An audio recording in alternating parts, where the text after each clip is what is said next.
So I've got two talks. One, I'm going to go through in about 10 minutes because Gabe already gave it this morning, but it's the end of the day. It's been a great day, long day. I've enjoyed everything I've listened to, even if it's ammunition to be able to shoot somebody with. And I've enjoyed everything I've heard today. And so maybe at this point, it's good to just slip through some real fast, what I call big picture principles. All right. And then what I want to really spend my time on is I want to share what I call the 10 threads of success for what I see around the world for startup farms.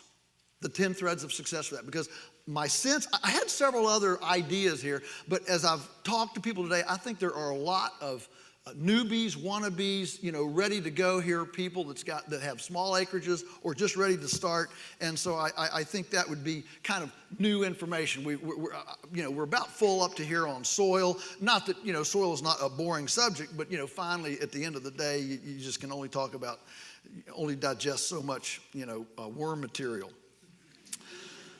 So here are 10 big picture things to kind of cap the day that I call them principles of function, all right? People look at me and they say, how'd you get so creative? I say, look, I'm not that creative. I just step back and look and say, how does this work? How does the world work? How does the ecosystem work? And when you look at it, you see, number one, guess what? Animals move. I mean, we live in a culture right now that doesn't think animals move. I mean, the chickens are supposed to be locked up in houses. The pigs are supposed to be, 5,000 in a house. I mean, it's unbelievable. The reason for animals in nature is that they are the only way nature has there's several reasons, but one is they move nutrients that gravitationally move downhill.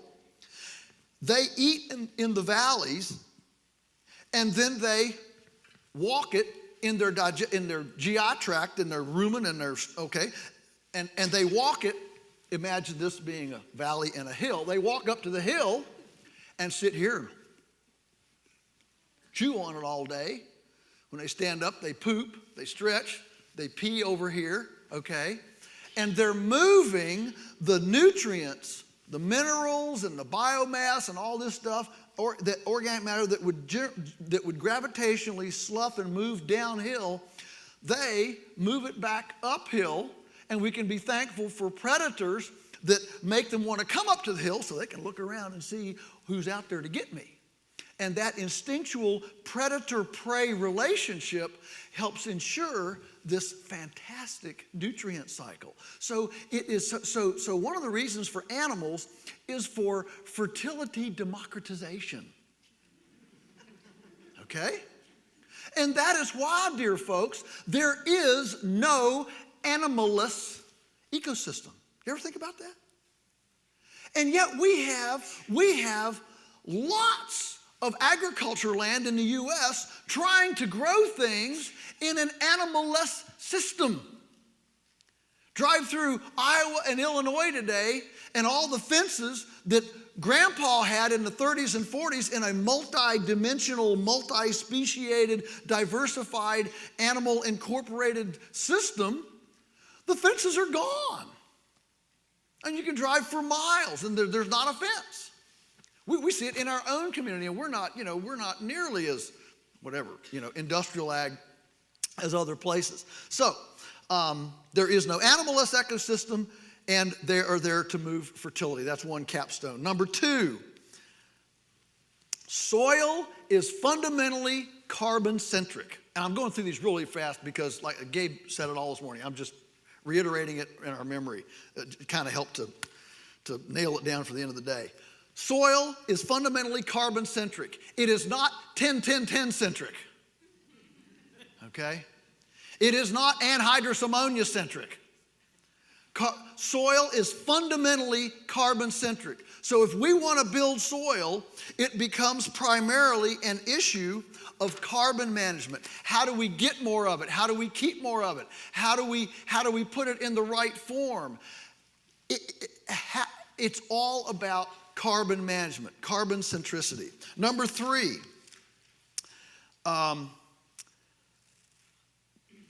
landscape disturbance. Landscapes are not static. They are dynamic. I find it fascinating that we currently have radical environmentalist organizations trying to tie up tree parks in Maryland that 500 years ago got the fertility they got because beavers dammed up a creek and made a great big lake there from a beaver dam, and now we're going to freeze these trees. Landscapes are dynamic. They're either succeeding, they're regenerating, or they're degenerating, or they're moving. There's something. And you think about Captain Jim Bridger. The first time he went out through the Black Hills of the Dakotas, and he encountered a herd of 6 million bison. Now, this has always been kind of funny to me. Can you see? I mean, Captain Jim Bridger, he's sitting on his horse, right? He's looking out across there. Lieutenant, no, come up here. Sharpen your quill. Sharpen your quill here. Pull out a piece of paper and start putting down tick marks. 1, 2, got that 2, 3, got 3, 4, 5. Put a crosshatch. 6. 6 million bison. Now, I don't have a clue how he counted them, but that's what he said in his official, U.S. cavalry report. 6 million. In fact, he got behind one of these herds. He said, we would have all starved to death because it took us 5 days to get out from behind them and find a morsel for our horses to eat. If we hadn't been carrying oats for the horses, we'd have all perished because it took us 5 days to get out from behind this destructive swath from this herd of 6 million bison. I mean, they made wallers. Remember Little House on the Prairie? They made wallers. They'd get in there with their horns and they'd dig these ponds, right? Dust baths that were the size of a house. I mean, you could fall into that thing. Big time. Your car could fall into that thing. Even your SUV would be swallowed up in these things. The landscape is in a perpetual place of movement. Number 4, integration. Integration. When you look at nature, what you see is integration. You don't see segregation.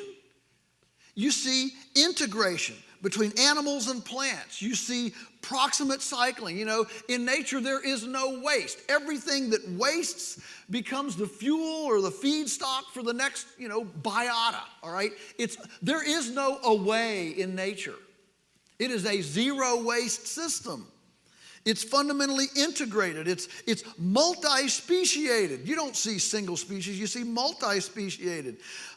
Look at the forest open riparian edge effect. Anybody that studies wildlife knows that the greatest diversity of plant and animal life and the most balanced place, the most productive place on your place is where open land, forest land, and riparian areas intersect, those 3 great environments, okay? So if we can create more edge effect and if we can diversify that and we can integrate, I mean, fundamentally, we're looking at tightly symbiotic, synergistic systems. And remember, Gabe's talk. I mean, it's a perfect example of that. Number 5, nature is fundamentally local-centric. It's local-centric in information. It's local-centric seasonal. It's fundamentally proximate.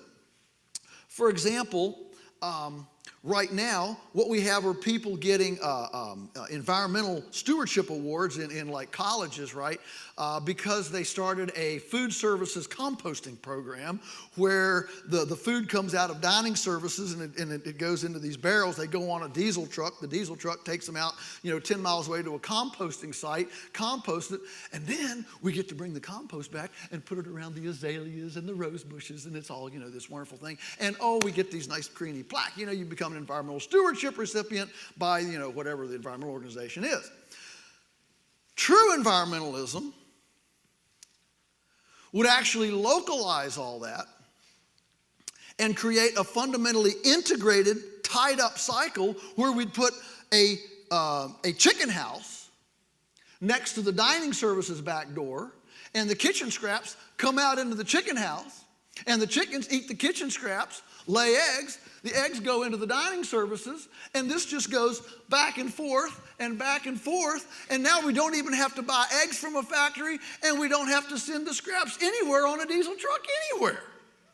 See, that's a fundamentally localized system, and that's the way nature works. Nature doesn't truck stuff too far, actually. It doesn't send it very far, okay?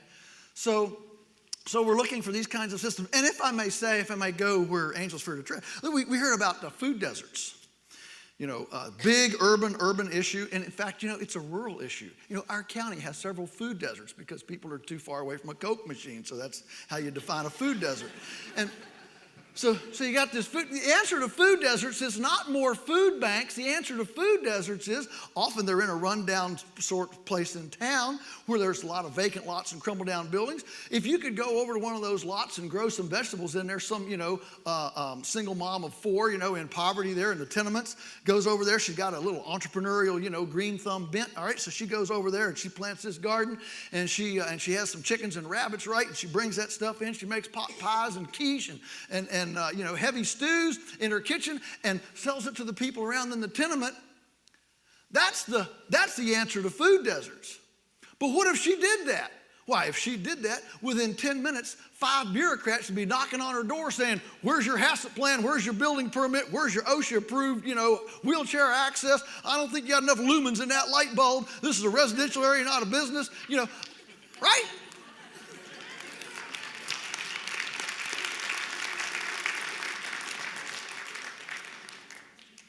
So when big organizations talk about we need to punch through government regulations, they're simply talking about moving around the farm subsidy pie. They're not talking about actually unleashing an entrepreneurial wave tsunami on our food system. If we would actually unleash food freedom to where anybody in this country could buy food from the source of their choice and have freedom of food choice, we would absolutely run corporate food out of business.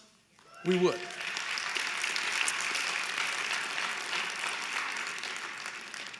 Number 6, when you look at nature, you see that it is human-centric. Really? Yeah. Have you read 1491, 1493, Fire in America? An ecological Indian. I could go on with titles, right? But we now know, Guns, Germs, and Steel. We now know, studying anthropologically, we now know that things as seemingly unmolested as the Amazonian rainforest was actually a planted tree garden with civilizations that were more advanced and intimidated the Spaniards. The only problem was they didn't have germs, they didn't have guns and gunpowder, okay? But as far as socially and productively, that's where biochar came from. That's advanced. We're just now trying to wrap our heads around what's biochar, that's the darling of the new, integrity food. We've got to get this biochar thing going,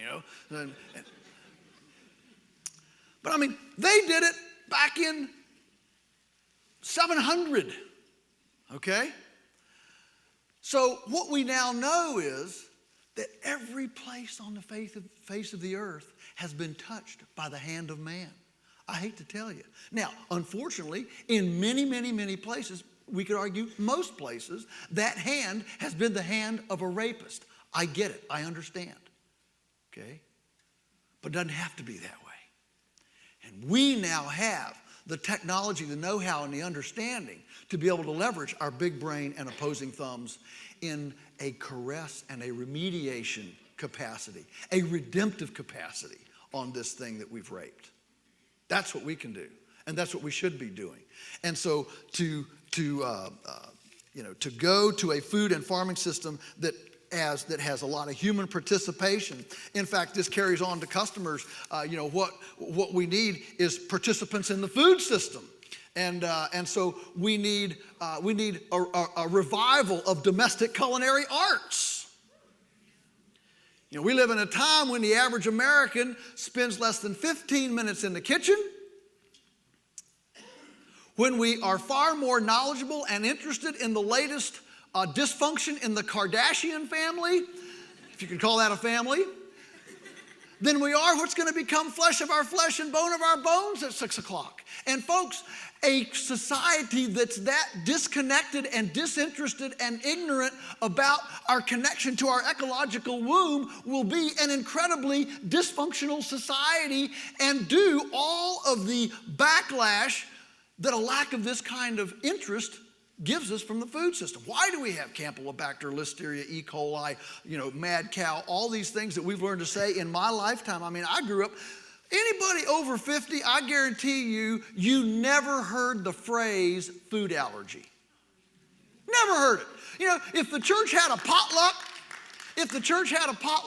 nobody had to, you didn't have to go there and go, I don't know if that's got gluten in it. Ooh, I don't know, I mean, what happens is, when you so profoundly remove yourself from the visceral participatory responsibility of something as foundational as food, it gets taken over by enemies.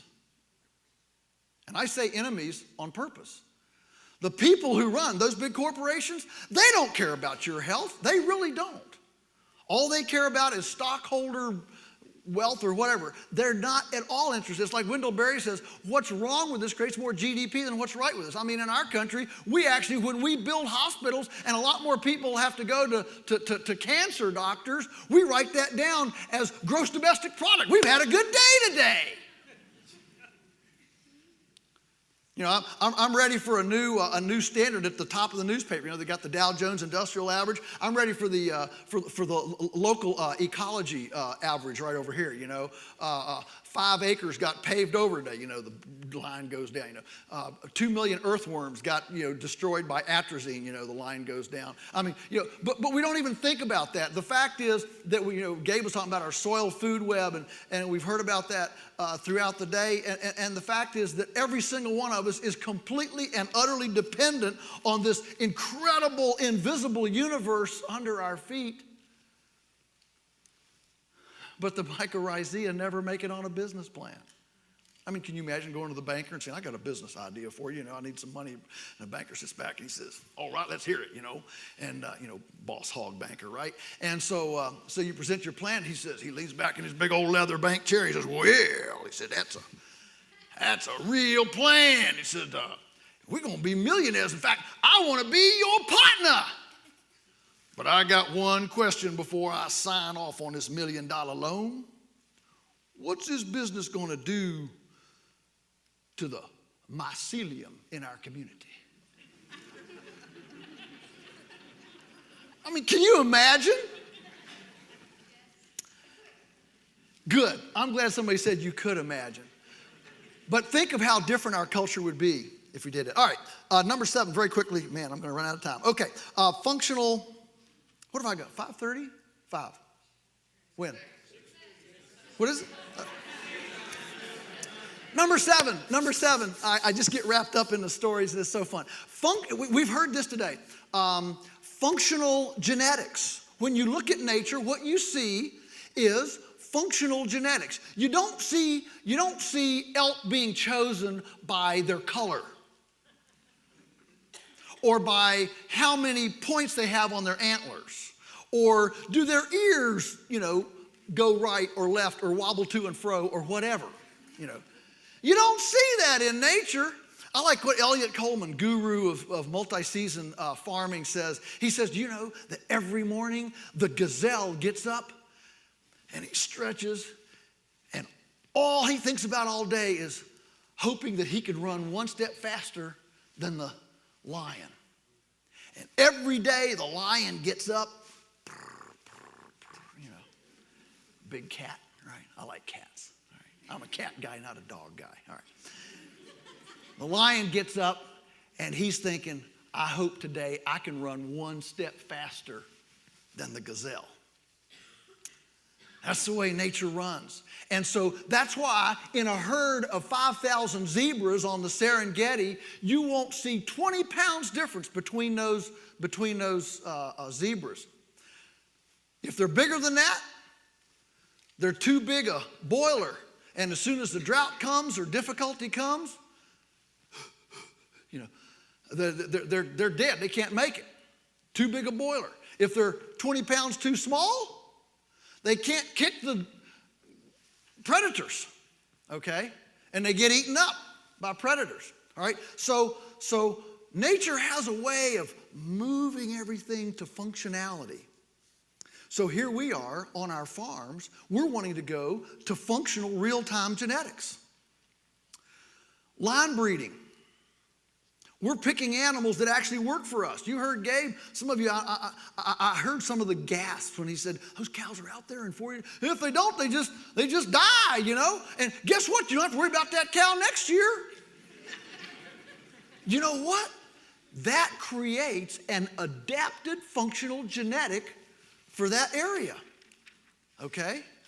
It sounds harsh, but ultimately it's the way to wean yourself off of the pharmaceutical feed cake crutches. Who was it? Was it you, Gabe, that used the word, we're not running a bed and breakfast for cows here? That's a great, you gotta say things a couple times. That's a good one. I gotta remember that one. We're not running a bed and breakfast. And we live in a time where people are so disconnected. The only animal they ever see is their dog or cat, right? And they have this idea that every single animal in the universe is supposed to live in a heated, air-conditioned atrium with a monogrammed LL Bean beanbag chair.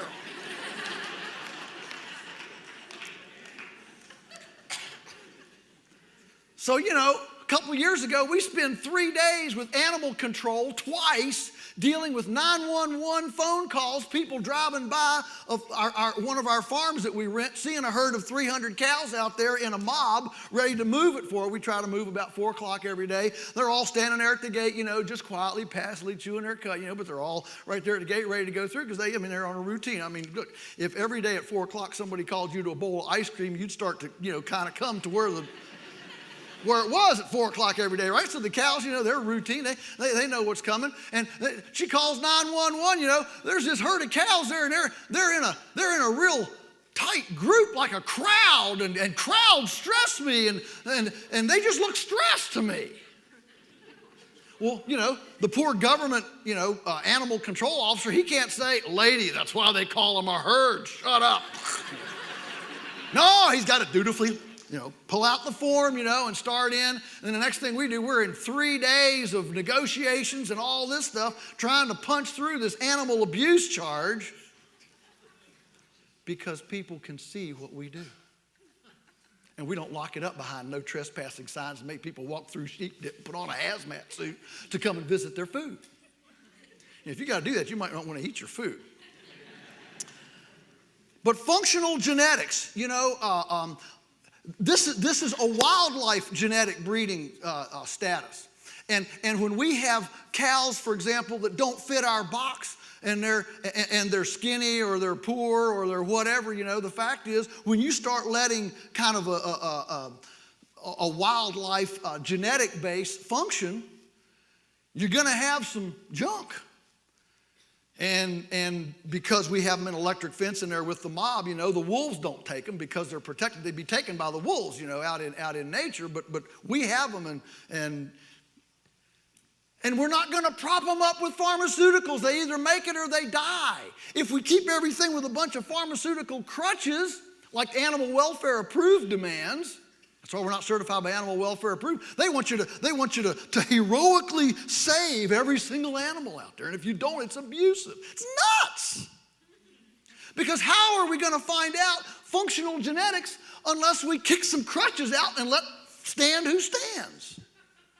You're never going to find out. And one of the reasons that we've so decreased the genetic viability and vibrancy of our national domestic stock, whether it's pigs, chickens, or turkeys, or cows, or whatever, they're much more fragile today than they were 50 years ago. The reason is because we've doped them up on a bunch of sweet cake and pharmaceuticals, and so we've artificially propped up a bunch of poor animals. And so functional genetics is part and parcel. Number 8, a self-regulating balance. You know, nature goes to self-regulating balance. When things get out of whack, you have disease. I mean, right now in our area, 1 in 2 red foxes has the mange. And about 1 in 4 is rabid. Why? Well, because the animal rights took away the live fur trade. So now people that used to grow up in our area averaging $50 a pelt, now it's not worth anything, so nobody traps anymore, as if they would, you know, pull them away from their games. But 50, you know, $100 a pelt, they'd probably trap. So nobody traps. So now we have an overabundance of foxes because, you know, they're all pretty little pets, you know. And now they've all got the mange and rabies. Nature tends toward balance. I mean, there's a reason why the average NFL player is dead at 57. I mean, when your neck is bigger than your head, you're a freak of nature. Nature weeks you out.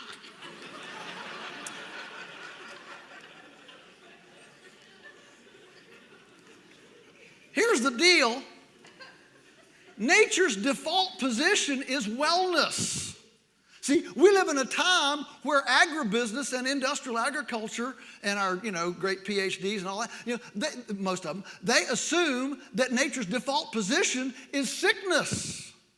Like nature's fundamentally broken and we got to fix it. No, nature goes, it self-balances, it self-regulates. And so if there's something wrong, then, you know, we assume that it's my fault. Number 9, nature is perennially based, not annually based. Now, there are annuals in nature. Of course there are annuals in nature, but they tend to be very short duration kind of things until the perennials can come back and get reestablished. You know, it might be a sediment load after a flood. It might be something after a volcano. It might be some, you know, great big disturbance thing. But generally, nature moves toward perennials and away from annuals. And when you think about our U.S. ag policy, our crop insurance and whatever, you know, you have to realize that the 6 commodities that it ensures that we absolutely have to make a profit on and keep planting, those 6 commodities are annuals, not perennials. And so our entire civilization's agricultural theme assaults one of the most basic principles of nature. That's why we don't need a farm bill. We just need to eliminate the U.S. duh. Number 10, I've never seen a government agency as successful in annihilating its constituency as the U.S. duh. Number 10, I think they ought to be paid at the USDA for the number of farmers. You know, if we tied the number of employees at the USDA to the number of farmers, you know, that might be a good, thing. All right, number 10, nature grows from the inside out. Nature doesn't depend on a lot of outside stuff brought in. It stacks functions, and it actually produces from the inside out rather than the outside in.